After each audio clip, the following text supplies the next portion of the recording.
4 দফা জরুরি দাবি পূরণে সরকারকে আরও 2 দিন সময় বেঁধে দিয়েছেন বৈষম্য বিরোধী ছাত্র আন্দোলনের সমন্বয়কেরা।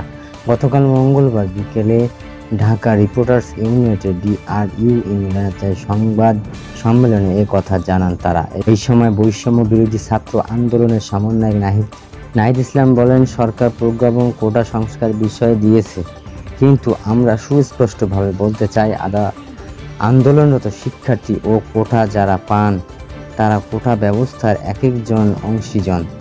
সেই অংশীজনদের সঙ্গে আলোচনার সংলাপ ছাড়া প্রজ্ঞাপন সমীচীন নয়। আমরা চেয়েছিলাম সংলাপের মাধ্যমে সব পক্ষে সম্মিলিত ভিত্তিতে একটি প্রজ্ঞাপন হবে, যাতে নতুন করে আর কখনো সমস্যাটি তৈরি না হয়।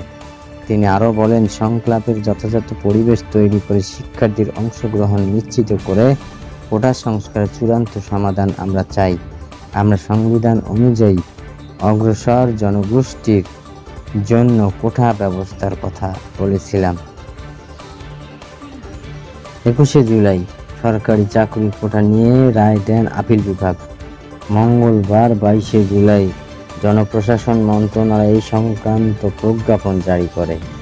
জারি হওয়া প্রজ্ঞাপন অনুযায়ী এখন থেকে সরকারি, আধা সরকারি, স্বায়ত্তশাসিত প্রতিষ্ঠানে সরকারি সব গ্রেডে সরকারি নিয়োগের 93% নিয়োগ হবে মেধার ভিত্তিতে।